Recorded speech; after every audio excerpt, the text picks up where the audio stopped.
কাতারের মধ্যে দাঁড়িয়ে আছে। আমার রাসূল বললেন, মাছ বাইরে এসো, কি ব্যাপার? ইয়া রাসূলুল্লাহ, ইয়া হাবিবাল্লাহ, এতিম বাচ্চা আমরা মায়ের সাথে কথা দিয়েছি যুদ্ধে যাব, আমাকে যেতে দিতে হবে, কোনো মতেই আমাকে অনুমতি না দিলে আমি এখান থেকে বাড়ি যাব না। রাসূল বলছেন, বাবা জিদ করো না, যুদ্ধ কোনো খেলার জায়গা না, তোমাদের নিয়ে গেলে তোমরা উল্টো আমাদের জন্য বোঝার কারণ হবে, কোনদিন তোমাদেরকে নিয়ে যাওয়া যাবে না, বাবা তুমি চলে যাও। এত কান্না জুড়ে দিয়েছে, ইয়া রাসূলুল্লাহ, মায়ের সাথে কথা দিয়েছি, আমার মা শহীদের মা হতে চায়, আবু জেহেলকে মারবো প্রতিজ্ঞা করে এসেছি, ইয়া রাসূলুল্লাহ আমাকে ফিরিয়ে দেবেন না, আমাকে অনুমতি দেন, আমি যেন যুদ্ধের ময়দানে যেতে পারি। একটু জোরে জোরে বলা যাবে না? যুদ্ধে যাওয়ার জন্য তাদের এত মনে আশা। রাসূল কারীম বললেন, ঠিক আছে যাও তুমি যাও। এলাইন হয়ে গেল, শেষ লাইন। ওই লাইন একটা মাথা উঁচু হচ্ছে নিচু হচ্ছে, রাসূল দৌড়ে গিয়ে দেখছেন মুআওয়াজ।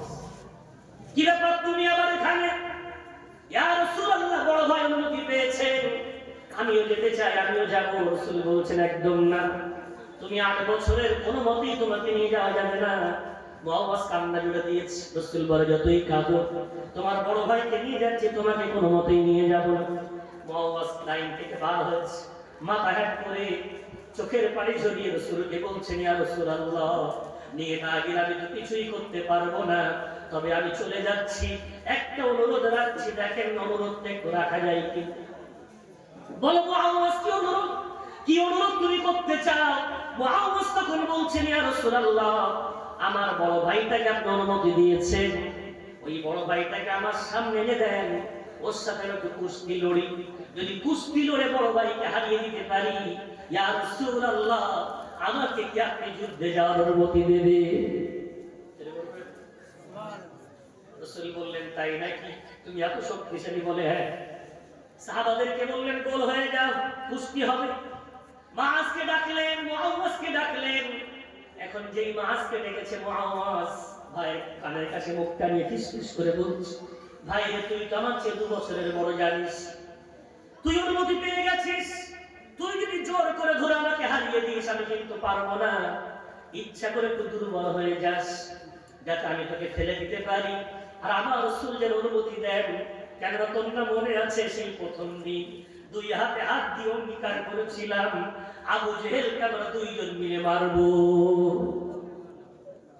মাস বললেন, ভাই ঠিক আছে, বিশ্বনবীকে বুঝতে দিলে হবে না।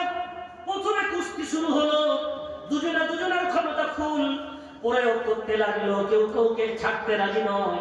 অনেক সময় খেলাখেলি হলো, হঠাৎ করে মাস নিজেকে দুর্বল বানিয়ে দিয়ে মুআওয়াজ গলাটা আচ্ছা কায়দা করে ধরে ভাইকে শুইয়ে ফেলেছে।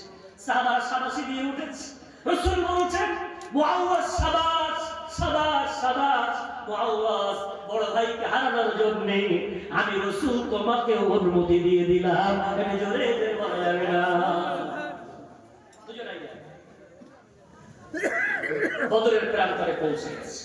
আবু উবাইদা ইবনে জাররাহ রাদিয়াল্লাহু আনহু, উনি ঘোড়ার পিঠে বসে বদরের ময়দানে বসে দূর থেকে প্ল্যান করছেন। আবু জেহেল দেখা যাচ্ছে সেই দাঁড়িয়ে আছে, ওকে আমি যদি দৌড়ে গিয়ে গর্দানটা কেটে দিয়ে আসি খুব ভালো হবে।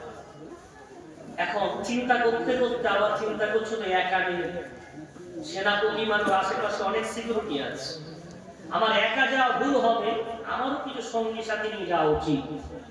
চিন্তা করতে করতে সাইডে তাকিয়ে দেখছে নিচে দাঁড়িয়ে আছে ডান পাশে মাআজ, সাইডে মুআওয়াজ। বলবেন 2 ভাই এক বাক্যে বলছেন, ইয়া আম্মি, ও আমাদের চাচা যান। আরব ভাষীরা বড়দেরকে চাচা বলে, আর ছোটদেরকে ভাতিজা বলে, ওদের প্রবাদ বাক্য ভাষা পরিভাষা। এখন যেই বলেছেন চাচা যান, বলে কি ব্যাপার তোমরা দুজনে এখানে? ও আমাদের চাচা যান, আপনি কি চেনেন আবু জেহেলকে? বলছে, কেন, তোমরা কি করবে? আমরা 2 ভাই নিয়ত করে এসেছি, আর যুদ্ধের ময়দানে হয় শহীদ হব, অন্যথায় 2 হাত দিয়ে ওই আবু জেহেলের কাম তামাম করে বাড়ি যাব। আবু উবাইদা বলছেন, ওরে আমার মুআওয়াজ, ওই দেখো না দূরে ঘোড়ার পিঠে যুদ্ধ আসবে বলে মুশিয়ান করছেন না আবু জেহেল। শুধু বলা দেরি, 2 ভাই বাস পাখির মতো এক ঝাপটে ওখানে পৌঁছে গেছে। এখন ভিড়ের মাঝখানে আবু জেহেলের পাশে পৌঁছে গেছে। আবু জেহেল জানে না। এখন আবু জেহেল ঘোড়ার পিঠে অনেক উঁচুতে। দুই ভাই চিন্তা করে আমরা হাতে পাই কেমন করে। এখন ঘোড়ার পেটের তলা দিয়ে দুই ভাই মুখ নিয়ে ফিসফিস করছে আর বলছে, দেখলি তো, এসে তো গেলাম, এখন জব্দ করি কি করে। ছোট ভাই একটু বেশি চালাক, বড় ভাইকে বলছে, রে বোকা, খঞ্জরটা কি করতে রেখেছিস, কোচরে বুঝি বার কর, খঞ্জর বার কর। তুই এক পায়ে খঞ্জরের খোঁচা দে, আমি এক পায়ে খঞ্জরের খোঁচা দেব। ওই যে ঘোড়ার পেটে বসে আছে আবু জেহেল, ঘোড়ার পায়ে পা দুটো কেটে দিলে ঘোড়া মুখ ছুপড়ে পড়বে, আর ও যেই পড়বে অমনি করবো আক্রমণ। একটু জোরে জোরে বলা যাবে না। কথা মতো কাজ। দুই ভাই কথা বলে খঞ্জর দিয়ে ঘোড়ার পা কেটে দিল। আবু জেহেল মুখ ছুপড়ে পড়ে গেল।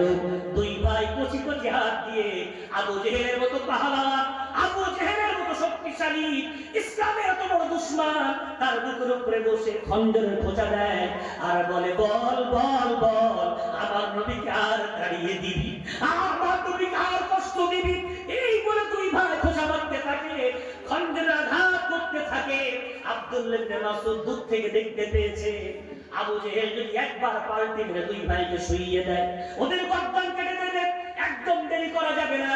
আব্দুল্লাহ ইবনে মাসউদ দ্রুত বেগে দৌড়ে এসে আবু জেহেলের মাথার খুলিটা ধরে তলোয়ার দিয়ে একবার আল্লাহু আকবার বলে আবু জেহেলের গর্দানে মারলো। দেহ থেকে ভর্তা আলাদা হয়ে গেল। একটু জোরে জোরে বলা যাবে না।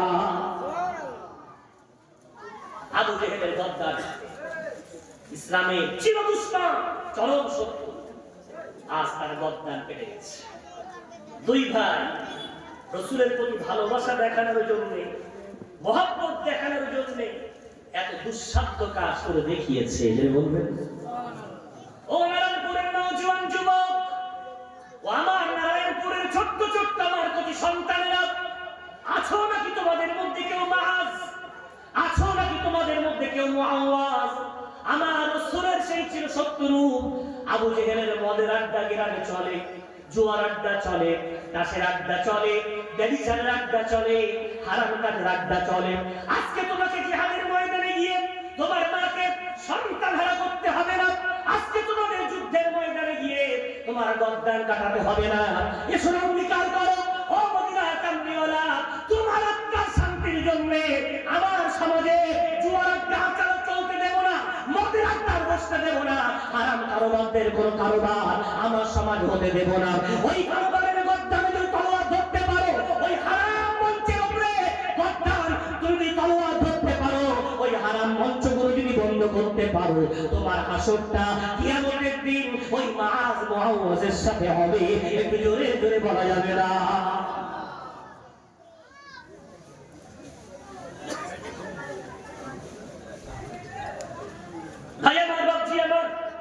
আজ আসেন সমাজের অপরাধগুলোর গর্দানে আমরা তলোয়ার ধরব। আমার সমাজে অপরাধ আমরা করব না, অপরাধ হতে দেব না। আইনা মুহাম্মদ সাল্লাল্লাহু আলাইহি ওয়াসাল্লাম ব্যানার লাগিয়ে এটা বোঝানো যাবে না কতটা আমরা ঈমানদার, কিন্তু অবশ্যই যদি সমাজের হারাম কাজগুলো, সমাজের নাজায়েজ কাজগুলো, সমাজের অসভ্যতাগুলো বন্ধ করতে পারি, তো হায়াতুন নবী কবর থেকে আর চিৎকার করে করে বলবেন, শেষ জামানার উম্মাহ, আমি তোমাদেরকে আমার ভাই বলেছি, তোমাদের জন্য আমি আল্লাহর কাছে স্পেশাল শাফাআত করার অঙ্গীকার করেছি। এসো, আমি তোমাদের জন্য শাফাআত করে জান্নাতে তোমাদেরকে পৌঁছে দেব। একটু যদি বলা যাবে না। আসে, আজ সময় এসে গেছে।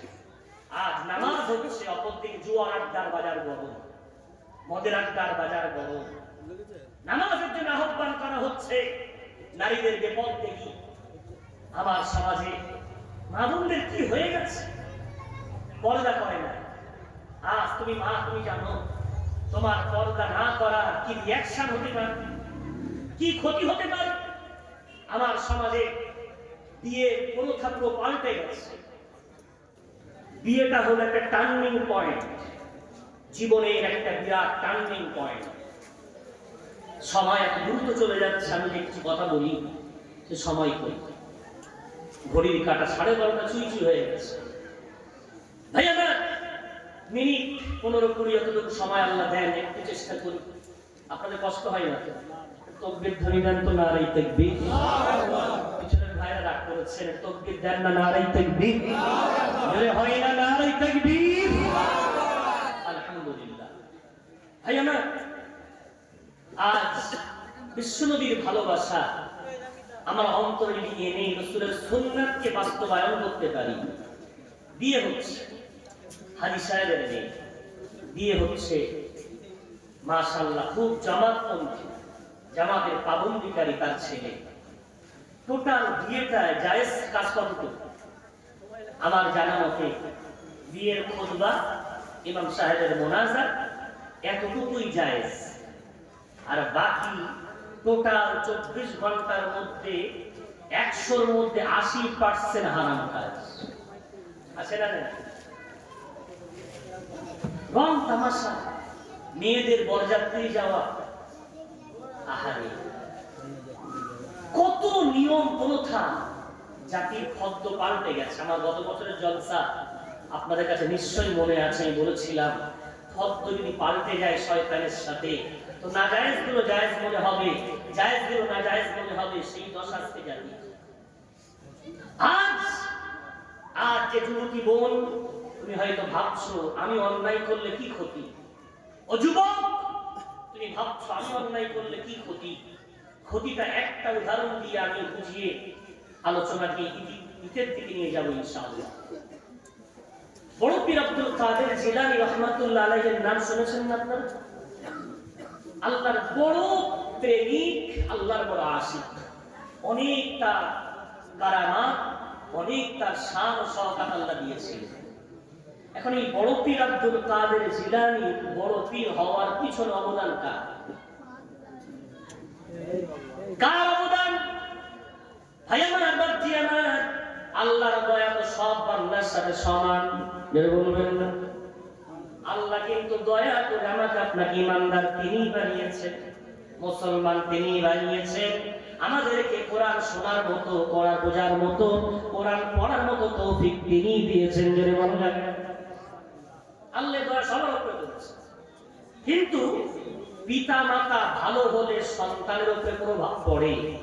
তার একটা জ্বলন্ত প্রমাণ মাহবুবে সুবহানী কুতুবে রব্বানী বড় পীর আব্দুল কাদের জিলানী আম্মা আব্বা। ওনার আব্বার নাম ছিল শেখ মুসা। কি নাম? শেখ মুসা। কিন্তু মানুষ ডাকতো আবু সালেহ বলে। যদি বলেন সুবহানাল্লাহ।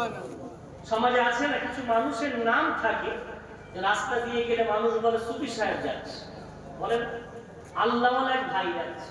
কেন? এত তিনি আল্লাহর জিকির আজকার করে, মানুষের কাছে তিনি ওই নামেই পরিচিত হয়ে গেছে।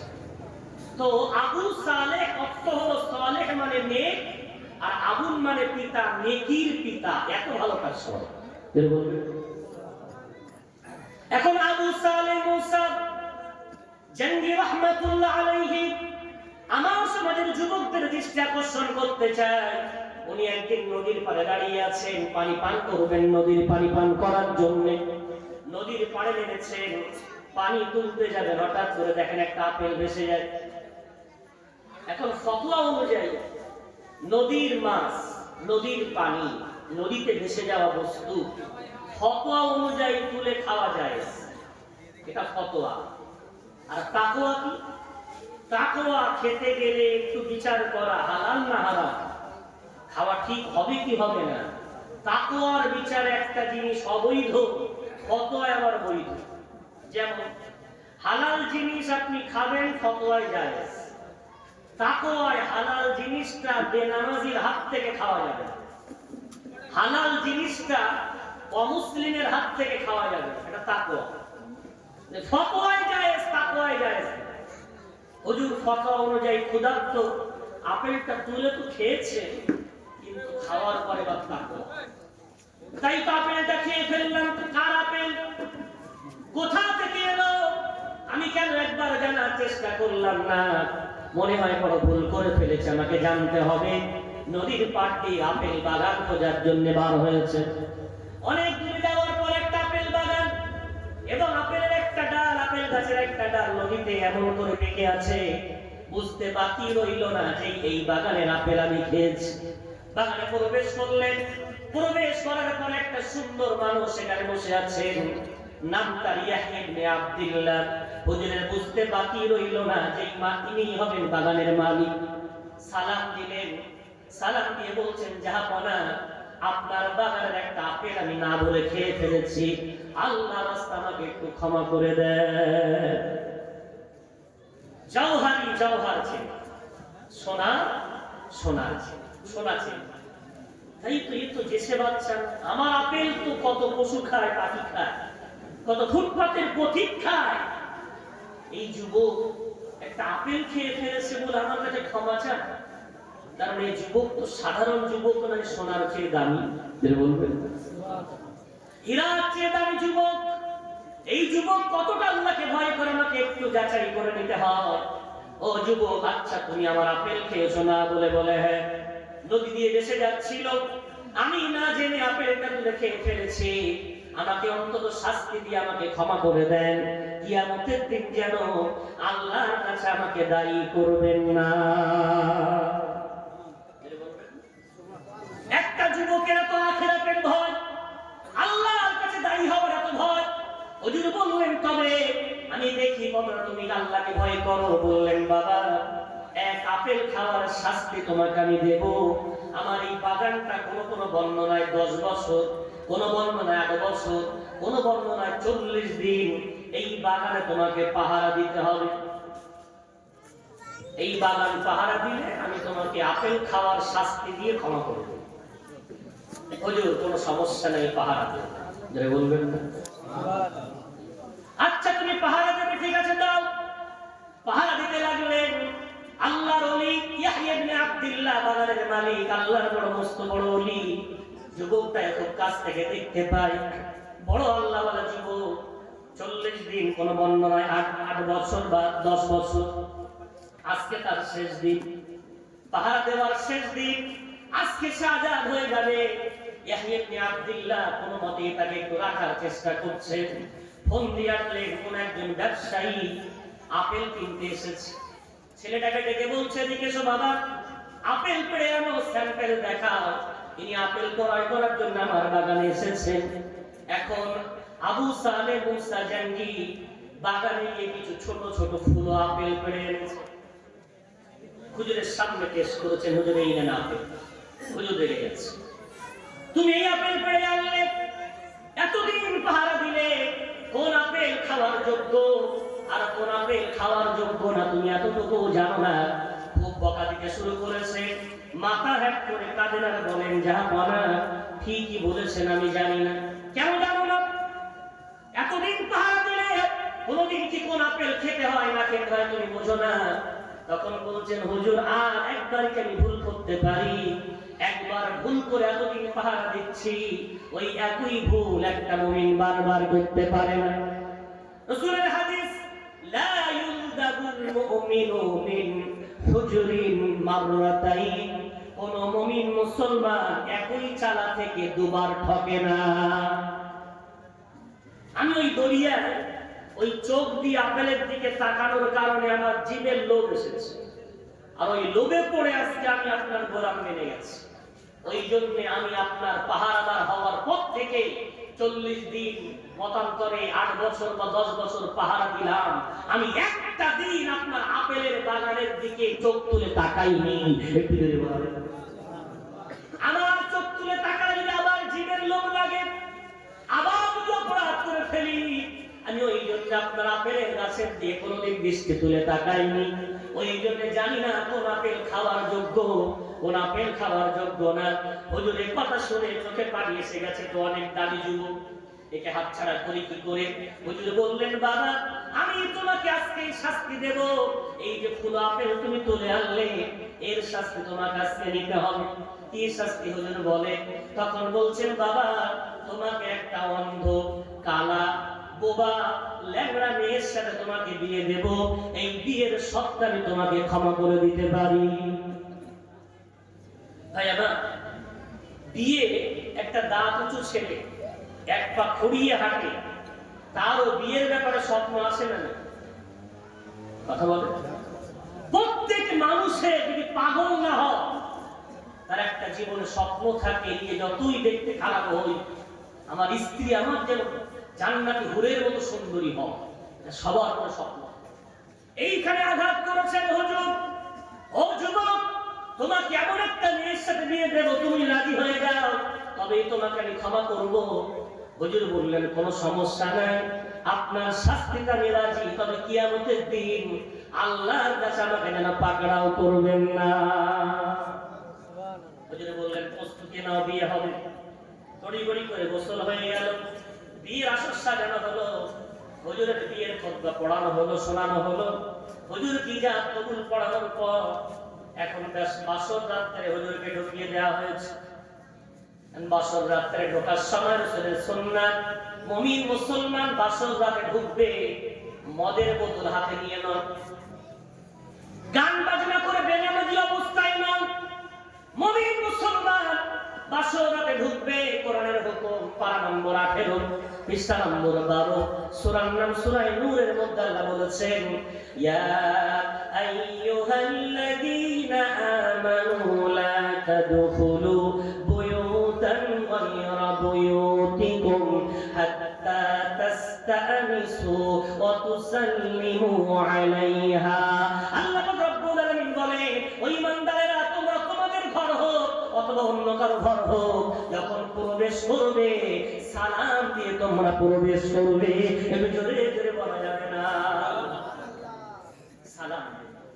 আজকের এই মাহফিলে অনেক কথা এসেছে, কথা কতটুকু মনে রাখতে পারবেন জানি না, তবে এই যে পাঁচটা এই মুহূর্তে আলোচনা হচ্ছে, একটু নিয়ত করেন আজ থেকে ঘরে ঢুকবো সালাম দিয়ে ঢুকবো। একটু জোরে বলেন না ইনশাআল্লাহ। কি বললেন আপনি? নিজের স্ত্রী, সন্তান, পরিবারকে বলেন আল্লাহ তোমাদের উপরে শান্তি, রহমত, বরকত নাজিল করুন। বলবেন না? তারাও বললো ওয়ালাইকুমুস সালাম ওয়া রাহমাতুল্লাহি ওয়া বারাকাতুহু, আল্লাহ তোমার উপরেও আল্লাহ রহমত, শান্তি, বরকত নাজিল করুন। এই দোয়া আদান প্রদান, কোন দিনের দোয়া যদি আল্লাহ কবুল করে নেয়, ওই সংসারটা রহমতে ভরে যাবে, শান্তিতে ভরে যাবে, করুণায় ভরে যাবে। একটু যদি বলা যাবে। হুজুর বাসর রাতে ঢুকলেন সালাম দিয়ে, বলেছিলেন যে মেয়ের সাথে বিয়ে হয়েছে উনি হলো কালা, কিন্তু আশ্চর্যের বিষয় সালাম দেওয়া মাত্রই মধুর কণ্ঠে সালামের উত্তর ভেসে এলো, ওয়া আলাইকুমুস সালাম ওয়া রাহমাতুল্লাহি ওয়া বারাকাতুহু। হুজুর আশ্চর্য কি ব্যাপার, বললেন তো বোবা কালা, আর আমার সালাম শুনলেন, উত্তর দিলেন। কাছে যায় দেখি কে, কপালের চুলের মধ্যে হাত ঢুকিয়ে দিয়েছে, একটা দোয়া আছে। ওই কপালে হাত দিয়ে বাসর রাতে স্ত্রীর কপালে হাত দিয়ে দোয়াটা পড়া সুন্নাত। এখন দোয়াটা পড়লেন, দোয়াটা পড়ার পর মুখের দিকে তাকিয়ে দেখছেন, অন্ধ নয়, দেখতে জান্নাতি হুরের চেয়ে কোনো দিক দিয়ে কম নয়। জোরে বলা যাবে না? তড়িঘড়ি করে ভয় বেরিয়ে এসেছেন। হুজুর মনে হয় নাকি কোন আবার পরীক্ষায় ফেলেছেন। এক আপেল খাওয়ার জন্য এতদিন পাহারাদার গোলাম হলাম, আপেল পেড়ে আমার শাস্তি পেলাম, মনে হয় ঘরে অন্য কোনো মেয়েকে বসিয়ে আমার ইমানি পরীক্ষা নিচ্ছেন। না না না, আমি আর ভুল করতে পারি না। তাড়াতাড়ি করে বাইরে দৌড়ে এসে দেখছেন হুজুর ইয়াহইয়া ইবনে আব্দুল্লাহ বাইরে দাঁড়িয়ে। কি ব্যাপার, তুমি বাইরে কেন? যাও ঘরে চলে যাও, বাসর রাত তোমার সময় নষ্ট করো না। হুজুর আপনি যা বললেন, ঘরের মধ্যে বিপরীত অন্য কোনো নারী বসে আছে। কেন বাবা, কি বলেছিলেন? হুজুর আপনি বলেছিলেন অন্ধ, কালা, বোবা, ল্যাংড়া, কিন্তু সব উল্টো, সব কিছু সুন্দর। আপনি কি আমার সাথে আবার কোনো পরীক্ষা নিচ্ছেন? তখন হুজুর আর না থাকতে পেরে হুজুরকে বুকে জড়িয়ে ধরে বলছেন, বাবা আবু সালে মুসা, জানো ওই মেয়েটাকে? ওই মেয়েটা আমার কন্যা, ওর নাম ফাতেমা, কিন্তু গ্রামের মানুষ ওকে ডাকে উম্মুল খায়র বলে। জোরে জোরে বলা যাবে না। তোমার নাম মুসা, গ্রামের মানুষ তাকে আবু সালে বলে। আমার মেয়ের নাম ফাতেমা, কিন্তু মানুষ তাকে উম্মুল খায়র, কল্যাণের মা বলে। জানো নাকি কেন বলে? আমার মেয়ে আজ থেকে কোনোদিন ওই দুই চোখ দিয়ে কোন পরপুরুষের দিকে চোখ তুলে তাকায়নি। আমার মেয়ে ওই কান দিয়ে কোনোদিন কোন পরপুরুষের আওয়াজ ওর কানে শুনিনি। আমার মেয়ের মুখ দিয়ে কোনোদিন কোন পরপুরুষের সাথে কথা বলিনি। আমার মেয়ের পা দিয়ে প্রাচীরের বাইরে যাইনি, ওই জন্য কে বলেছি ল্যাংড়া, ওই জন্য বলেছি বোবা, ওই জন্য বলেছি অন্ধ, ওই জন্য বলেছি কালা। ও বাবাটা আমার মেয়ে, আমার মেয়ের জন্য আল্লাহ তোমাকে আমার বাগানে আমার জামাই হিসাবে তোমাকে পাঠিয়েছে। একটু জোরে বলা যাবে? বিয়ে হলো, একদিকে আবু সালেহ মুসা, অপরদিকে স্ত্রী উম্মুল খায়ের ফাতেমা। এখন বলেন, এনাদের গর্ভ থেকে বড় পীর আব্দুল কাদের জিলানীর জন্ম নেওয়াটা স্বাভাবিক না অস্বাভাবিক? যেটা বলবেন সুবহানাল্লাহ। জন্ম নিচ্ছেন কবে? জন্ম নিচ্ছেন 471 খ্রিস্টাব্দ, পয়লা রমজান। সেদিন আকাশ মেঘলা, চাঁদ হয়েছে কি হয়নি মানুষ সন্দেহের মধ্যে আছে, ইয়াউমুস শাক বলা হয়। এখন পুরুষরা আবু সালেহকে জিজ্ঞাসা করছে চাঁদের কোনো খবর আছে, নারীরা উম্মুল খায়েরকে বলছে চাঁদের কোনো খবর আছে। ওনার দুজন বলছেন আকাশের চাঁদের খবর তো নেই, তবে চাঁদের মতো ফুটফুটে একটা সন্তান আল্লাহ আমাদের ঘরে সুবহে সাদিকের আগে পাঠিয়েছে। আমাদের বাচ্চাকে জন্মানোর পর থেকে এখনো পর্যন্ত দুধ পান করিনি। আমাদের মন বলছে আমাদের বাচ্চার দুধ না পান করা। আমাদের মনে হয় আজকে পয়লা রমজান, তাই আমাদের বাচ্চা রোজা আছে। একটু জোরে জোরে বলা যাবে না? যেমন কথা তেমন তাই। সারাদিন আবু সালেহ মুসা জাহাঙ্গীর রাহমাতুল্লাহ আলাইহির সন্তান আব্দুল কাদের জিলানী রাহমাতুল্লাহ আলাইহি গোটা দিন দুধ পান করলেন না। মাগরিবের আযান যেই কানে পড়লো অমনি মায়ের দুধ পান করলেন। তখন তারা একেবারে শিওর হয়ে বললেন হ্যাঁ হ্যাঁ আজকে ছিল পয়লা রমজান। পরবর্তীতে খবর নিয়ে দেখা গেল ওই দিনটা ছিল পয়লা রমজান। একটু জোরে জোরে বলা যাবে না? দেখেছেন বাপের সততা, মায়ের নেককারিতার বিনিময়ে আজকে সন্তান হয়েছে বড় পীর আব্দুল কাদের জিলানী। তাহলে আমার ঘরের মেয়ে যদি মাথায় কাপড় না থাকে, আমার মেয়েদেরকে জলসানামের মেলায় যদি বেপর্দায় ছেড়ে দিয়ে বেড়ায়, আমার ঘরের যুবকগুলো বেনামাজি হয়ে হারাম পথে নাজায়েজ পথে ঘুরে বেড়ায়, আজ তুমি যুবক, আগামী দিন তুমি বাপ। আজ তুমি যুবতী, আগামী প্রজন্মের তুমি মা। তুমি যুবক যদি নেককার না হও, ও যুবতী তুমি যদি মা, আগামী প্রজন্মের তুমি নেককারিনী না হও, তোমার গর্ভ থেকে ফ্রি ফায়ার, পাবজি আর এই সমস্ত গেম সন্তান ছাড়া নামাজি সন্তান আর সমাজে জন্ম নেবে না। কথা বুঝছেন না? মনে হয় কষ্ট হচ্ছে আপনাদের। এই free fire, PUBG, online game এ জন্ম নেওয়ার জন্য শয়তান দায়ী, নেতা মন্ত্রী কোন সরকার দায়ী না। এর জন্য দায়ী আমার ঘরের যুবক, আমার ঘরের যুবতী। তুমি যদি হারাম কাজ করো, আল্লাহ শরীয়তে অমান্যকারী হও, বড় পীর তো আসবেই না, নামাজি সন্তানও জন্ম নেবে না। তোমার মুখে পানি দেওয়ার মতো এমন সন্তান জন্ম নেবে না। এমনকি তুমি যেদিন মারা যাবে, তোমার খাটিয়া ধরতে আসবে কিনাও সন্দেহ আছে। সেই দিন বেশি দূরে নাই। আমি ওই জন্য বারবার বলছি, আমি জানি না আপনাদের মসজিদে বক্তব্যখানে কেমন ভাবে চলে, আর যদি না চলে কেন চলে না তাও জানি না। বক্তব্য তো চালানো ফরজ, বক্তব্য পাবন্দির সাথে চালাতে হবে। একটা ঘরের বাচ্চা বাচ্চি থাকবে না এ বক্তব্যে পড়ে। ঈমান শেখাতে হবে, নামাজ শেখাতে হবে, শরিয়াত শেখাতে হবে, ইসলামী আদব, ইসলামিক কৃষ্টি কালচার। একমাত্র আজ আমার জাতিকে এই বক্তব্য বাঁচাতে পারে। মাদ্রাসা করতে পারবেন না, অনেক সমস্যা। আগামী দিনে মাদ্রাসায় তালা বন্ধ হয়ে যেতে পারে, কিন্তু আল্লাহর ঘর কিয়ামত পর্যন্ত থাকবে। আল্লাহর ঘরের সাথে বক্তব্য যদি জুড়ে রাখেন, আগামী প্রজন্মের ঈমান, আমল, আকীদাও ঠিক থাকবে ইনশাআল্লাহ। আমার হৃদয়ের দোয়া, আমার যুবক ভাইদেরকে গত বছর অনুরোধ করেছিলাম, যে বাচ্চাগুলো নামাজ পাবন্দির সাথে পড়বে ওদেরকে পুরস্কার দেয়। তারা চেষ্টা করে পুরস্কার দিয়েছে। আমার এবছর অনুরোধ, একটু একটু করে তো উন্নতি হোক। প্রতি বছর অন ক্লাসে তাকাচ্ছে, এক ক্লাস করে বাড়লে তো লাভ। মাধ্যমিক তো 1 বছরে হয় না, 10 বছর লাগে। আলহামদুলিল্লাহ প্রথম 2 বছর এসে কি কতটুকু কি করেছিলেন জানি না, তবে গত বছরের বাচ্চা দেওয়ার পর 5টা 6টা বাচ্চা তো নামাজের পাবন্দি করেছে, আসেন না। একটুখানি অনুরোধ, মক্তব করতে হবে, তবে মক্তব গতানুগতিক হবে না, মক্তব হবে ডিজাইন আদর্শ মডেল মক্তব। কেমন? 100 বাচ্চা একটা হুজুর 1 ঘন্টা মক্তব না, একটা হুজুর 1 ঘন্টায় 20টা বাচ্চা পড়াবে। কটা বাচ্চা? 20টা বাচ্চা। যদি দেখেন 100 বাচ্চা 1 ঘন্টায় মক্তবে যায়, বিবেককে প্রশ্ন করেন 60 মিনিট 1 ঘন্টা, 100 বাচ্চা মানে ভাগে কত করে পড়ছে? 1 মিনিট করেও কি পড়লো? তাহলে ওরা যায় আর বাড়ি আসে, লোককে বলে মক্তব চলে না। মক্তবের মতো চলবে। 20টা করে বাচ্চা একটা ব্যাচে থাকবে। হুজুর একটা ব্যাচ পড়াবেন, পরবর্তীতে আরেকজন হাফেজ সাহেব পড়াবেন, কষ্ট আছে। আলহামদুলিল্লাহ দিনিয়া মুনাজ্জাম মক্তব আমাদের বসিরহাটে চলে। আমার মাদ্রাসায় আলহামদুলিল্লাহ স্কুলের বাচ্চা যারা, সংগ্রামপুর আমার হুজুর গেছেন, যুবক ভাইরা গেছেন।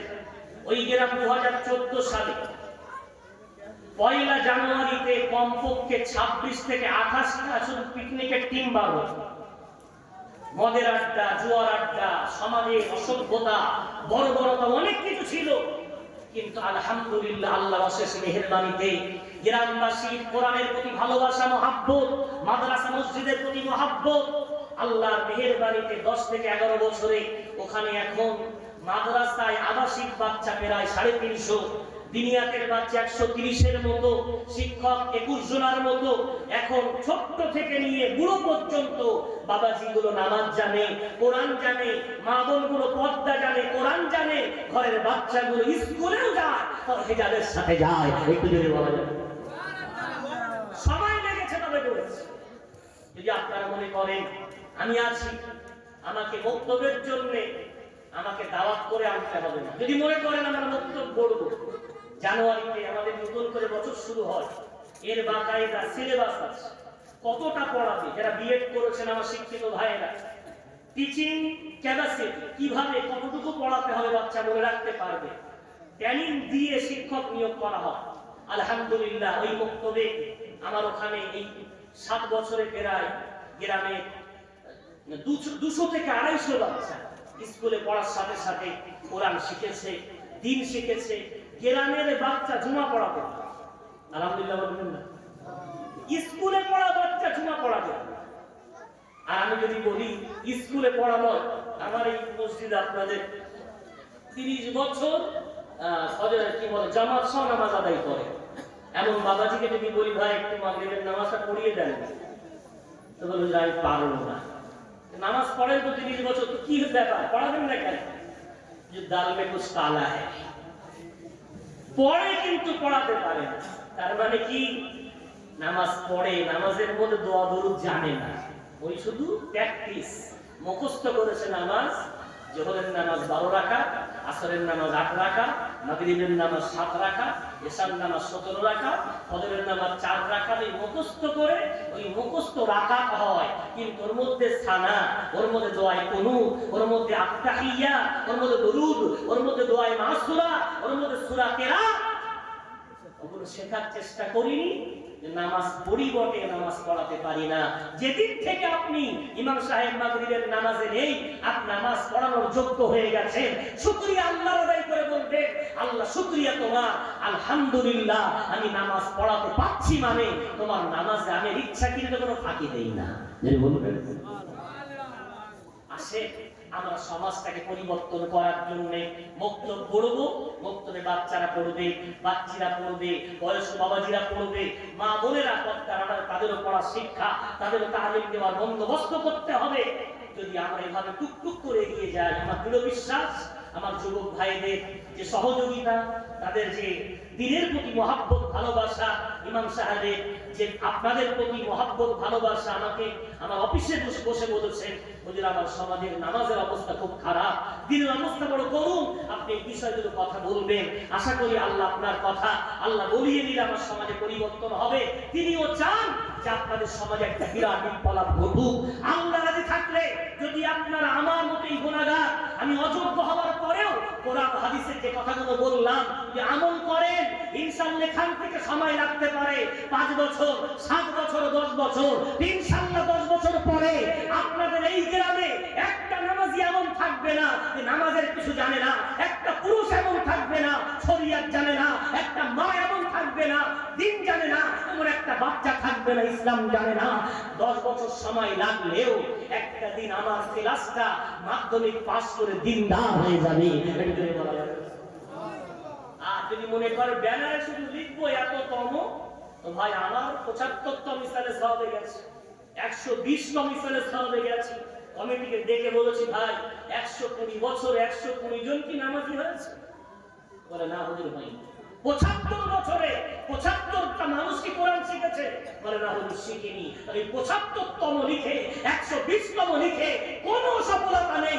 একবার হোক, ভালো করে হোক, সুন্দর করে হোক, সুন্নাত মেনে হোক, ওই একটা জলসা আমাদের নাজাতের জরিয়া হয়ে যেতে পারে। এটা থেকে বলা যাবে সুবহানাল্লাহ। তাই আমার এই আহ্বান, এই আবেদন, এই অনুরোধ রেখে আমার আলোচনার বিষয়বস্তু ছিল ইমানদার তুমি তোমার ইমানের ফিকির করো, বাতিল তোমাদের কোনো ক্ষতি করতে পারবে না।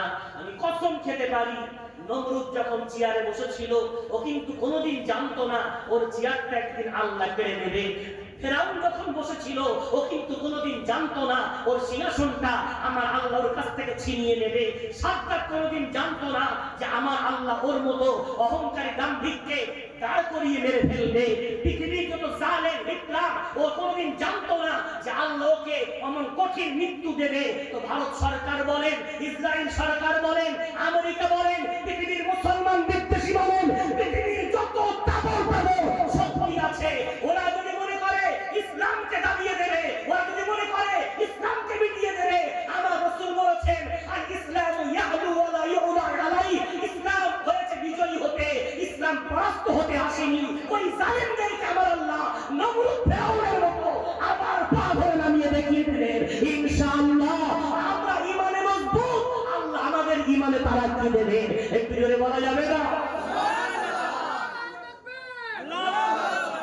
মনের মধ্যে দৃঢ় সংকল্প করি আমরা আল্লাহর হক আদায় করব, আল্লাহ আমাদের হক আদায় করবে।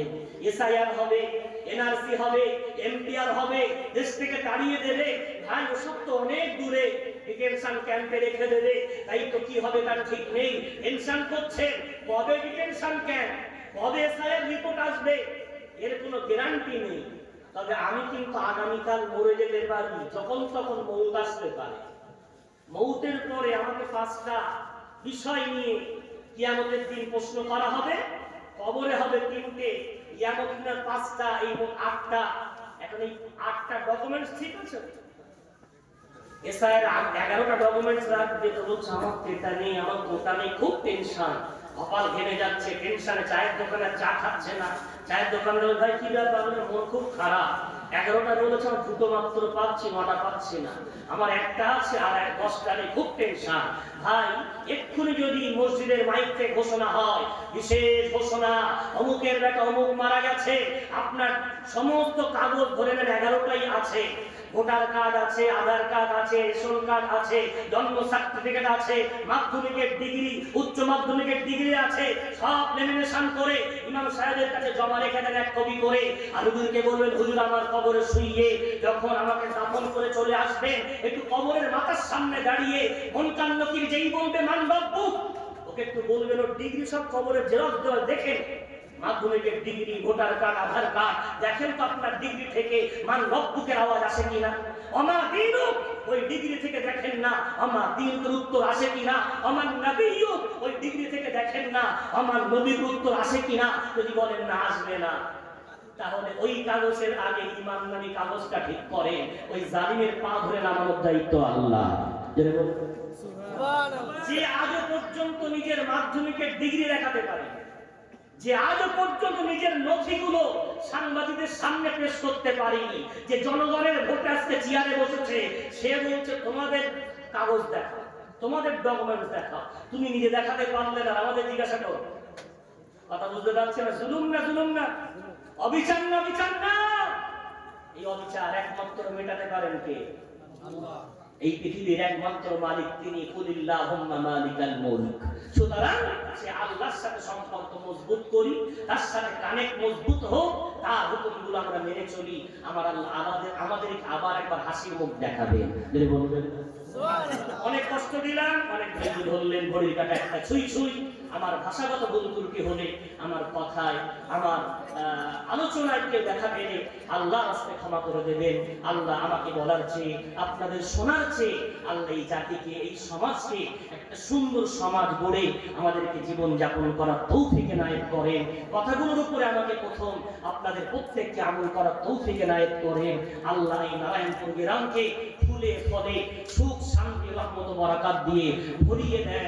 একটু উচ্চ আওয়াজে বলেন না আল্লাহুম্মা আমিন। জোরে হবেন আল্লাহুম্মা আমিন। আসেন আমরা সকলে বিশ্বনবীর মহব্বতে একটু প্রেরণ করে সালাতু সালাম ইয়া নবী